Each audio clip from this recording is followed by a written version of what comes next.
எல்லாருக்கும் வணக்கம். T20 world cup 2024க்காக நம்ம பல டிபார்ட்மெண்ட்ஸை பேஸ் பண்ணி டீம்ஸ் எல்லாம் ரேங்கிங் பண்ணிட்டு இருக்கோம். அதுக்கு நிறைய பேர் கமெண்ட்ஸ்லாம் பண்ணியிருந்தீங்க. ரொம்ப நன்றி. இப்போ நம்ம பார்க்க போகிறது ஓப்பனிங் காம்பினேஷன் பேஸ் பண்ணி டீம்ஸை ரேங்கிங் படுத்த போகிறோம். வழக்கம் போல் 10 டீம்ஸ் இருக்க போது இந்த 10 டீம்ஸில் யாரெல்லாம் எந்தெந்த இடம் பிடிக்கிறாங்க அப்படின்னு நம்ம பார்த்துடலாம். முக்கியமான ஒரு விஷயம், இந்த ஓப்பனிங் காம்பினேஷன் அப்படின்றது பிரைமரி பிளேயிங் 11 பேஸ் பண்ணி தான். பிரைமரியான ஓப்பனர்ஸ் இருப்பாங்கல்ல, அதை பேஸ் பண்ணி மட்டுமே நம்ம ரேங்கிங் பண்ணியிருக்கோம். அப்படியே நம்ம லிஸ்ட்டை பார்த்துடலாம். இதில் 10வது இடத்துல பங்களாதேஷ் இருக்காங்க. தன்சித் ஹாசன், லிட்டன் தாஸ்னு ஓப்பனர்ஸ் இருக்காங்க இந்த டீமில். எப்போ அந்த டீமில் தமீம் இக்பால் வெளில போனாரோ அப்போவே அந்த டீமுடைய பேட்டிங் ஆர்டர் ஆட்டம் கண்டுச்சு. எவ்வளோதான் ரீப்ளேஸ்மெண்ட் பிளேயர் உள்ளே வந்தாலும் கூட தமீம் இக்பாலுக்கு ஈக்குவலாக யாருமே பெர்ஃபார்ம் பண்ணல அப்படின்றதான் உண்மை. அது இன்னும் அந்த டீமில் தெரியுது. சமீபத்தில் யுஎஸ்ஏக்கு எதிராக பங்களாதேஷ் தோத்தாங்கல்ல, அதில் முக்கியமான காரணம் பங்களாதேஷுடைய ஓப்பனிங் கூட சொல்லலாம். அந்த அளவுக்கு ரெண்டு பேருமே ஃபார்ம் அவுட்ல தான் இருக்காங்க. இன்கன்சிஸ்டன்ட் பெர்ஃபார்மன்ஸ் கொடுத்துட்டு இருக்காங்க. ஸோ அதனால ஒரு டோர்னமெண்ட் ஆரம்பிக்கும் போதே பங்களாதேஷ் ஒரு செட்பேக்கோட தான் ஆரம்பிக்கிறாங்க. இந்த வேர்ல்டு கப்ல இவங்க ரெண்டு பேருடைய பெர்ஃபார்மன்ஸ் ரொம்ப முக்கியமா இருக்க போது என்ன பண்ண போறாங்கன்னு நம்ம பார்ப்போம். இதுல 9வது இடத்துல ஆப்கானிஸ்தான் இருக்காங்க. ரஹ்மனுல்லா குர்பாஸ், இப்ராஹிம் ஜட்ரான்னு ரெண்டு முக்கியமான ஓப்பனர்ஸ் இந்த டீம்ல இருக்காங்க. அந்த டீம்ல எப்போதுமே நேச்சுரல் டேலண்ட் இருக்கும். அதே மாதிரி தான் இவங்களும் செம்ம நேச்சுரலான டேலண்டான பிளேயர்ஸ். ரொம்ப குரூஷியலான சுச்சுவேஷனில் நிறையவே ஹேண்டில் பண்ணியிருக்காங்க. ஆனால் T20 இன்டர்நேஷனல் ஃபார்மெட்டில் இவங்க ரெண்டு பேருமே மிகப்பெரிய அளவில் த்ரெட்டாக வருவாங்களா அப்படின்ற ஒரு கேள்வி இருக்குது. இன்னும் அதுக்கான சுச்சுவேஷன் வரல. இந்த T20 வேர்ல்டு கப்பில் வர்றதுக்கான அதிக வாய்ப்பு இருக்குது. இதில் 8வது இடத்துல பாகிஸ்தான் இருக்காங்க. சைம் அயூப், முகமது ரிஸ்வான் தான் ஓப்பனிங் இறங்க போகிறாங்க. ஆனால் இப்போ பாபர் அசாமும் முகமது ரிஸ்வானும் ஓப்பனிங் இறங்கியிருந்தாங்கன்னு வச்சுக்கோங்களேன், கன்ஃபார்மாக அவங்க ஒரு டாப் 5ல வந்திருப்பாங்க. ஏன் டாப் 3, டாப் 2ல வரதுக்கான வாய்ப்பு இருந்திருக்கு. ஏன்னா அந்தளவுக்கு செம ஸ்ட்ராங்கான ஓப்பனர்ஸாக பாபர் அசாமும் ரிஸ்வானும் இருந்தாங்க. ஆனால் இப்போ பாபர் அசாம் நம்பர் 3க்கு தான் வரப்போறாரு வேர்ல்டு கப்பில். ஸோ அதன் காரணமாக அவருக்கு பதிலாக தான் சைம் அயூபும் முகமது ரிஸ்வானே இருக்குவாங்க. அப்படி இல்லைனா ஃபேக்கர் ஜமான் வரதுக்கான வாய்ப்பு இருக்குது, நமக்கு தெரில. ஆனால் மோஸ்ட் ப்ராபப்ளி சைம் அயூபும் ரிஸ்வானும் தான் உள்ளே வரதுக்கான வாய்ப்பு இருக்குன்னு தெரியுது. அவங்க தான் பிரைமரி ஓப்பனர்ஸாக இருக்க போகிறாங்க. ஸோ அப்படி இருக்கிற பட்சத்தில் உண்மையிலேயே பாகிஸ்தான் டீமுக்கு மிகப்பெரிய ஒரு அடி தான். ஏன்னா ரிஸ்வானோட பாபர் அசாம் சேர்றதுக்கும் ரிஸ்வானோட அயூப் மாதிரியான ஒரு புது பிளேயர் சேர்றதுக்கும் ஒரு டிஃப்ரென்ஸ் இருக்குது. அது எப்படி அந்த காம்போ ஒர்க் அவுட் ஆக போது நமக்கு தெரில. இது எல்லாத்தோட ஒரு முக்கியமான விஷயம், சமீபத்தில் முகமது ரிஸ்வானும் பழைய மாதிரி கிரேட் ஃபார்மில் இல்லை. சைம் அயூபும் அந்தளவுக்கு கன்சிஸ்டண்டாக பெர்ஃபார்ம் பண்ணல. ஸோ இவங்களுடைய பெர்ஃபார்மன்ஸ்க்காக நம்ம வெயிட் பண்ணுவோம். என்ன ஆக போகுது நமக்கு தெரில. இதில் 7வது இடத்துல வெஸ்ட் இண்டீஸ் இருக்காங்க. ஜான்சன் சார்லஸ், பிராண்டன் கிங் ரெண்டு பேரும் தான் ஓப்பனிங் இறக்க போகிறாங்க. இந்த ரெண்டு பேருடைய ஓப்பனிங் அந்தளவுக்கு இந்த சவுத் ஆஃப்ரிக்காவுக்கு எதிரான சீரீஸில் ஒர்க் அவுட் ஆகலை. ஆக்சுவலாக தனித்தனியாக ரெண்டு பேரும் சூப்பராக பெர்ஃபார்ம் பண்ணுறாங்க. ஆனால் ஓப்பனிங் வரும்போது ரெண்டு பேருடைய காம்பினேஷன் பெரிய அளவுக்கு பவர் பிளே யூஸ் பண்ணல அப்படின்ற விமர்சனம்லாம் முன்வைக்கப்பட்டுச்சு. என்னதான் சவுத் ஆஃப்ரிக்காவுக்கு எதிரான டோர்னமெண்ட்டில் வெஸ்ட் இண்டீஸ் ஜெயிச்சாலும் கூட அந்த ஓப்பனிங் காம்பினேஷன் இன்னும் ஒர்க் அவுட் ஆகலையோ அப்படின்னு தான் தோணுது. ஆனால் இந்த மாதிரியான பிக் டோர்னமெண்ட்டில் ஹோம் பிச்சில் வெஸ்ட் இண்டீஸ் விளையாட போகிறாங்க.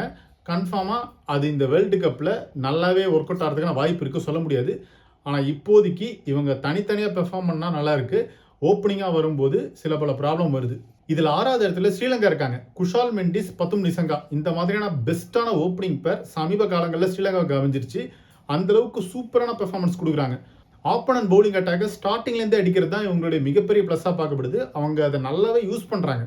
ஆக்சுவலாக ஒரு டீமுக்கு ப்ராப்பரான ஓப்பனிங் எப்படி தெரியுமா இருக்கணும், ஒருத்தவர் செம அக்ரெசிவாக விளையாடணும், இன்னொருத்தவர் கரெக்டாக ஸ்ட்ரைக் ரொட்டேட் பண்ணணும். அந்த மாதிரியான ஒரு ஓப்பனிங் காம்பினேஷன் தான் ஸ்ரீலங்கா கிட்டே இருக்குது. குஷால் மெண்டிஸை பொறுத்த வரைக்கும் அப்படியே டாப் கியரில் தான் போவார், நல்லா அக்ரெசிவாக விளையாடுறாரு. இன்னொரு பக்கம் பத்தும் நிசங்கா கரெக்டான ஒரு ஸ்ட்ரோக் பிளேயோட விளையாடுறாரு. அது அந்த டீமுக்கு கரெக்டாக அமைஞ்சிருச்சு. ஸோ கன்ஃபார்மாக இந்த வேர்ல்டு கப்பில் ஒரு சர்ப்ரைஸான ஓப்பனர்ஸாக இந்த ரெண்டு பேருமே இருக்கிறதுக்கான அதிக வாய்ப்பு இருக்குது. என்ன பண்ண போகிறாங்கன்னு நம்ம பார்ப்போம். இதில் 5வது இடத்துல இந்தியாவை தான் சொல்ல முடியும். ரோஹித் சர்மாவும் எஸ்எஸ்வி ஜெய்ஸ்வாலும் தான் ஓப்பனிங் இறங்குவாங்க. இந்த ரெண்டு பேருடைய ஓப்பனிங் காம்பினேஷன் இன்டர்நேஷனல் லெவலில் ஒர்க் அவுட் ஆயிருக்கு பல இடங்களில். ஆனால் இங்கே என்ன முக்கியமான ப்ராப்ளம்னா, இந்தியன் டீமுக்கு ரோஹித் சர்மாவுடைய சமீபத்திய ஃபார்ம், ஐபிஎல்லுடைய செகண்ட் ஹாஃபில் ரோஹித் சர்மா அந்தளவுக்கு ஃபார்ம்லாம் இல்லை. சொல்லப்போனால் பல வருஷமாக ஐபிஎல்லில் அவர் பழைய மாதிரியான ஃபார்மில் இல்லை. இருந்தாலும் T20 இன்டர்நேஷனல் ஃபார்மெட்டில் இந்த வேர்ல்டு கப்பில் அவர் ஃபார்மை மீட்டெடுப்பார் அப்படின்ற ஒரு நம்பிக்கை இருக்குது. கொஞ்சம் பிக் மேட்ச்சில் விளையாடக்கூடிய ஒரு பிளேயராக தான் ரோஹித் சர்மா இருக்கார். இன்னொரு பக்கம் எஸ்எஸ்வி ஜெய்ஸ்வாலை பொறுத்த வரைக்கும் இந்த ஐபிஎல்லில் டீசெண்டான பெர்ஃபார்மன்ஸ் தான் கொடுத்துருக்காரு. ஸோ இது எந்த மாதிரி ஒர்க் அவுட் ஆக போது நமக்கு தெரில. பிரைமரி ஓப்பனர்ஸாக இவங்க ரெண்டு பேர் தான் இருப்பாங்க. மேபி பிளேயிங் கண்டிஷன்ஸ்க்கு ஏற்ற மாதிரி விராட் கோலியை அவங்க சேஞ்ச் பண்ணுவாங்களா, அதாவது விராட் கோலி, ரோஹித் சர்மா ஓப்பனிங் இறங்குவாங்களா நமக்கு தெரில. ஒருவேளை அப்படி இறங்கினா அது இந்தியன் டீமுக்கு ஒர்க் அவுட் ஆகிறதுக்கான வாய்ப்பு இருக்குது.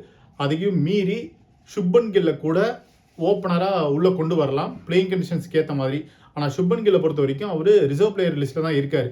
ஸோ இப்போ வந்து ரோஹித் சர்மாவுடைய ஃபார்ம் மட்டும் தான் கொஞ்சம் மிகப்பெரிய கன்சர்னாக இருக்குது. இந்தியாவுக்கு இது வந்து ரொம்ப எக்ஸ்பெரிமெண்ட்டாக இருக்க போது. வெஸ்ட் இண்டீஸ் மற்றும் யூஎஸ்ஏ பிச்சில் அந்த ஓப்பனிங் காம்பினேஷன் எப்படி அமைய போகுது அப்படின்னு பொறுத்திருந்து பார்ப்போம். இதில் 4வது இடத்துல சவுத் ஆஃப்ரிக்கா இருக்காங்க. ரீசா ஹெண்ட்ரிக்ஸும் குவிண்டன் டிகாக் தான் ஓப்பனிங் இறங்க போகிறாங்க. இந்த 2 பேருமே நல்ல ஓப்பனர்ஸ் தான். ஒரு பக்கம் குவிண்டன் டிகாக்கை பொறுத்த வரைக்கும் இந்த சமீபத்தில் ஐபிஎல் நடந்து முடிஞ்சதில் அவருடைய பெர்ஃபார்மன்ஸ் அந்தளவுக்குலாம் சரியாக இல்லை. ஆனால் இந்த மாதிரி வேர்ல்டு கப்னு வரும்போது அவருடைய பெர்ஃபார்மன்ஸ் நல்லாயிருக்கும். ஐசிசி டோர்னமெண்ட்டில் குவிண்டன் டிகாக் நல்லா தான் பெர்ஃபார்ம் பண்ணுவார். ஆனால் டோட்டலாக ஐசிசி டோர்னமெண்ட்டில் சவுத் ஆஃப்ரிக்கா நல்லா பெர்ஃபார்ம் பண்ணாலும் கூட நாக் அவுட்லேயே விட்டுருவாங்க. அது வேறு விஷயம். சரி, இன்னொரு பக்கம் ரீசா ஹெண்ட்ரிக்ஸை பார்ப்போம். அவரை பொறுத்த வரைக்கும் ஒரு அண்டர் ரேட்டட் T20 கிரிக்கெட்டருங்க. அவர் ஆக்சுவலாக வந்து ப்ரமோட் பண்ணணும். இன்னும் ஒரு நல்லாவே வரத்துக்கான வாய்ப்பு இருக்குது. செம ஸ்டஃப்பான ஒரு பிளேயர் அவர். ஸோ இந்த 2 பேருடைய காம்பினேஷன் கன்ஃபார்மாக ஸ்டார்டிங்லேருந்து அடிக்கக்கூடும்.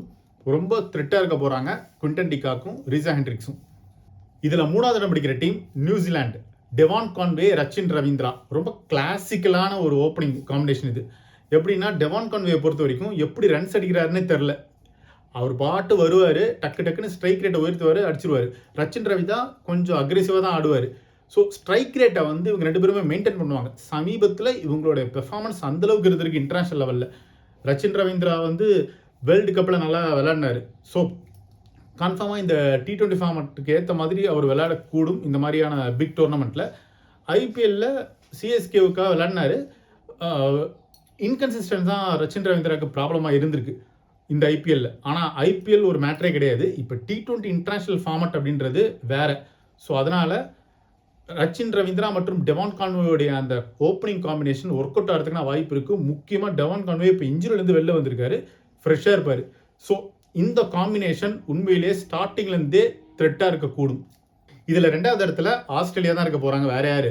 டேவிட் வார்னர் மற்றும் டிராவிஸ் ஹெட். இந்த 2 பேர் தான் ஓப்பனிங் இறக்க போகிறாங்க. இப்போ டேவிட் வார்னரை பொறுத்த வரைக்கும் சமீபத்தில் ஐபிஎல் நடந்து முடிஞ்சுது. அவருடைய பெர்ஃபார்மன்ஸ்லாம் அந்தளவுக்கு இல்லை. ஆனால் இங்கே தான் ஒரு ட்விஸ்ட்டு. எப்போதுமே ஆஸ்திரேலியன் பிளேயர்ஸ் என்ன பண்ணுவாங்கன்னா இந்த மாதிரியான ஐபிஎல்லாம் சரியாக விளையாட மாட்டாங்க.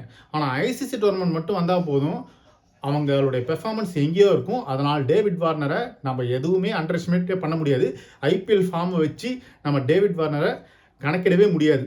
மனுஷன் அங்கே வந்து வேறு மோட்டில் இருப்பார், அதில் சந்தேகமே கிடையாது. அப்படியே கட் பண்ணால் டிராவிஸ் ஹெட். நார்மலாகவே டிராவிஸ் ஹெட் வந்து பிக் மேட்சில் விளையாடுவார். அது மட்டும் இல்லாமல் ஐசிசி டோர்னமெண்ட்டில் சூப்பராக விளையாடுவார். நம்ம ஐபிஎல்லே செமையாக விளையாடினார். ஐபிஎல் ஃபைனலில் விட்டுருவோம், அதை விட்டுருங்க. ஆனால் ஐபிஎல்லே ஒரு நல்லா விளையாடினார் டோட்டலாகவே எஸ்ஆர்ஹெச்சுக்காக. அது டோட்டலாக அந்த எஸ்ஆர்ஹெச் மூலமாக தான் T20 உடைய அந்த ஸ்டைலே மாறிடுச்சுன்னுலாம் சொன்னாங்க. அதுக்கு ஒரு முக்கியமான காரணமே டிராவிஸ் ஹெட்டுடைய பேட்டிங். ஸோ அங்கேயே அவர் அப்படி விளையாடும்போது சும்மா விடுவாரா? இந்த ஐசிசி டோர்னமெண்ட்டில் கன்ஃபார்மாக இந்த ஐசிசி டோர்னமெண்ட்டில் டிராவிஸ் ஹெட் ஒரு முக்கியமான பார்ட் ப்ளே பண்ண போகிறாரு. ஸோ 2 பேருமே அக்ரெசிவாக ஆடக்கூடியவங்க. டேவிட் வார்னர் அப்படின்றவர் அக்ரெசிவ், டிராவிஸ் ஹெட்ன்றவர் அக்ரெசிவ். இப்படி தான் இருக்க போகுது அந்த பேட்டிங் லைனப் ஓப்பனிங். ஸோ இது வந்து உண்மையிலேயே நல்லா இருக்க போகுது. சரி, இதில் வந்து முதல் இடம் பிடிக்கிற டீம் யாருன்னா கன்ஃபார்மாக டிஃபெண்டிங் சாம்பியன்ஸான இங்கிலாந்து தான். அதாவது ஜோஸ் பட்லர், ஃபில் சால்ட் 2 பேருமே. நம்ம அந்த ஜோஸ் பட்லர் அப்படின்னு சொன்னோடனே போன T20 வேர்ல்டு கப் 2022 ஞாபகம் வருது. செமிஃபைனல் இந்தியாவுக்கு எதிரான அந்த செமிஃபைனலில் 170+ ரன்ஸ் அசால்ட்டாக அலெக்ஸ் சேல்ஸும் ஜோஸ் பட்லரும் சேஸ் பண்ணாங்க. 10 விக்கெட்ஸ் வித்தியாசத்தில் ஜெயிச்சாங்க. ஸோ இப்போ அலெக்ஸ் சேல்ஸ்க்கு பதிலாக தான் ஃபில் சால்ட் உள்ளே வந்திருக்காரு. ஃபில் சால்ட் டாப் மோஸ்ட் ஃபார்மில் இருக்கார். அதே மாதிரி ஜோஸ் பட்லரும் கன்ஃபார்மாக ஃபார்முக்கு வருவார். இந்த ஐபிஎல் ஃபார்ம் வச்சுலாம் நம்ம கணக்கிட முடியாது ஆக்சுவலி. ஏன்னா அப்போ ஐபிஎல் பார்த்தா கூட ஒரு செஞ்சுரிலாம் போட்டார். ஸோ கன்ஃபார்மாக ஜோஸ் பட்லர் மற்றும் ஃபில் சால்ட் உண்மையிலேயே த்ரெட்டாக இருக்க போகிறாங்க. இவங்களுடைய ஓப்பனிங் காம்பினேஷன் பயங்கரமான அக்ரெசிவாக இருக்க போகுது. டிஸ்ட்ரக்டிவ் ஓப்பனர்ஸாக இருக்க போகிறாங்க. சரி, இந்த ஜோஸ் பட்லர் மற்றும் ஃபில் சால்ட்டோட மிகப்பெரிய ப்ளஸ் பாயிண்ட் என்ன தெரியுமா? இவங்க தனித்தனியாக விளையாடினா கூட சிங்கிள் ஹேண்டடாக கேமை சேஞ்ச் பண்ணிடுவாங்க, மேட்சை வின் பண்ணி கொடுத்துருவாங்க. ஜோஸ் பட்லர்லாம் பல இடங்கள் அப்படி பண்ணியிருக்காரு. ஃபில் சால்ட்டை பொறுத்த வரைக்கும் நிறைய இடத்துல பண்ணியிருக்காரு. டொமஸ்டிக் லெவலையும் இன்டர்நேஷனல் லெவலையும் நல்லா விளையாண்டுருக்காரு. முக்கியமாக ஐபிஎல்லில் ஒரு கேகேருக்காக விளையாடினார்ல, கேகேர் அந்தளவுக்கு அந்த பிளே ஆஃப் வரைக்கும் வந்ததுக்கு முக்கியமான காரணமே அந்த டீமுடைய ஓப்பனிங் தான். அதுக்கு ஒரு முக்கியமான கான்ட்ரிபியூஷன் நம்ம ஃபில் சால்ட் பண்ணியிருக்காரு. ஸோ உண்மையிலே இது வந்து டேஞ்சரஸான ஓப்பனிங்காக இருக்க போது, அதில் சந்தேகமே கிடையாது. ஸோ இதெல்லாம் தான் நம்ம 10 டீம்ஸை ஓப்பனிங் காம்பினேஷன் அடிப்படையில் ரேங்கிங் படுத்தியிருக்கோம். முக்கியமாக ப்ரைமரி ஓப்பனர்ஸ் அடிப்படையில். மேபி அந்த பேக்கப் ஓப்பனர்ஸ் உள்ள வரதுக்கான வாய்ப்பு இருக்குது. வந்தால் அது வந்து பெர்ஃபார்மன்ஸ் அடிப்படையில் சேஞ்ச் ஆகும். ஸோ இதை பற்றி உங்களுடைய கருத்து என்ன? இதெல்லாம் எங்களுடைய கருத்து தான். எங்களுடைய கருத்தும் உங்களுடைய கருத்தும் மாறினாலும் அப்படியே சொல்லுங்கள். உங்களுடைய பார்வையில் இந்த ஓப்பனிங் காம்பினேஷன் அடிப்படையில் எப்படி டீம்ஸை ரேங்கிங் படுத்துவீங்க? அப்படின்னு கமெண்ட் செக்ஷனில் மென்ஷன் பண்ணுங்கள். இது ஒன் இண்டியாவுக்காக ஆனந்தன்.